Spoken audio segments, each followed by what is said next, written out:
आत्मा की पुकार भाग 4 अंतहीन रहस्य में आपका स्वागत है। रागिनी की आत्मा को शांति मिलने के बाद भी अंकित के मन में यह सवाल गूंज रहा था कि क्या अब इमारत पूरी तरह से सुरक्षित हो गई है। उसे यह एहसास हो रहा था कि इमारत के भीतर अब भी कुछ और भयावह राज छिपे हुए हैं। इमारत की दीवारें जैसे अब भी किसी अदृश्य रहस्य को अपने अंदर समेटे हुए थी।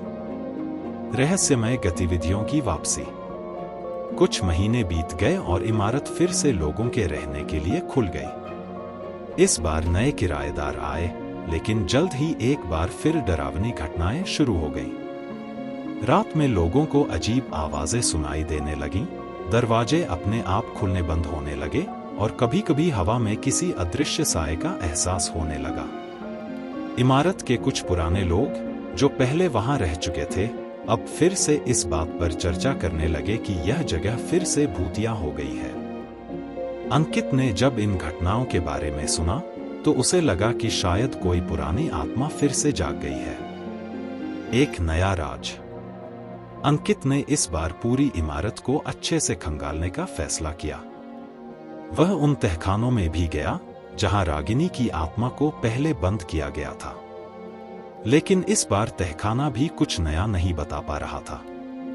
अंकित ने पुराने दस्तावेजों की तलाश शुरू की जो इस इमारत के इतिहास के बारे में हो सकते थे। तभी उसे एक पुरानी डायरी मिली जो इमारत के पहले मालिक की थी। इस डायरी में उसने एक और डरावनी सच्चाई पाई। डायरी में लिखा था कि इस इमारत की जमीन पर बहुत पहले एक छोटे गांव का अस्तित्व था।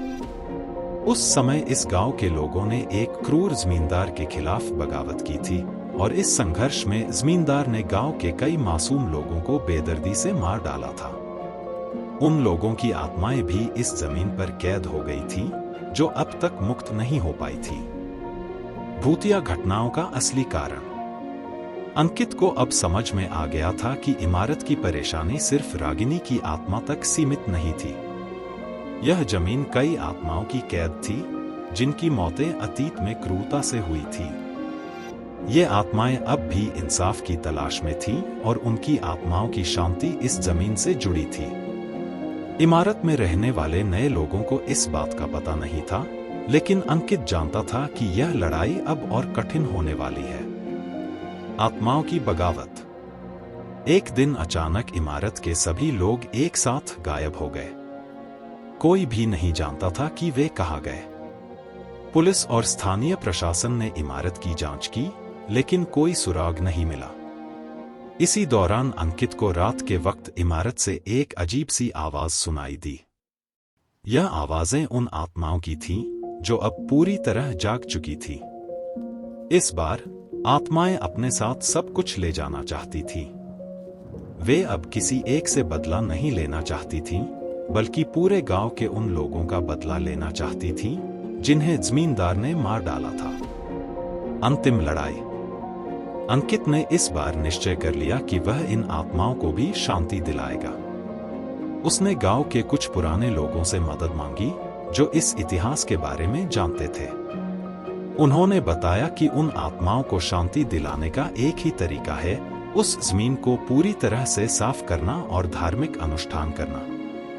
अंकित ने एक बड़ा धार्मिक अनुष्ठान करवाया जिसमें इमारत की जमीन को शुद्ध किया गया और उन आत्माओं के लिए शांति की प्रार्थना की गई। यह अनुष्ठान दिन रात लगातार चलता रहा ताकि सभी आत्माओं को मुक्ति मिल सके। अंतिम मुक्ति। आत्माओं की बगावत धीरे धीरे शांत होने लगी। अनुष्ठान के अंत में अंकित ने एक आखिरी बार उस इमारत में जाकर देखा। अब वहां कोई साया नहीं था, कोई अजीब आवाज नहीं थी। इमारत की दीवारों से जो दर्दनाक चीखें आती थीं, वे अब पूरी तरह से शांत हो चुकी थी। यह इमारत अब फिर से एक सामान्य जगह बन चुकी थी, लेकिन अंकित जानता था कि यह लड़ाई आसान नहीं थी।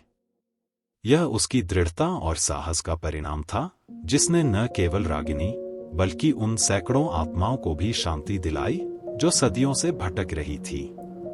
अब आत्मा अपने चरम पर है। क्या अंकित आत्मा को शांत कर पाएगा या फिर यह कहानी और भी खतरनाक मोड़ लेगी? अगले भाग में जानिए, क्या आत्मा को मुक्ति मिलेगी या वह और तबाही मचाएगी।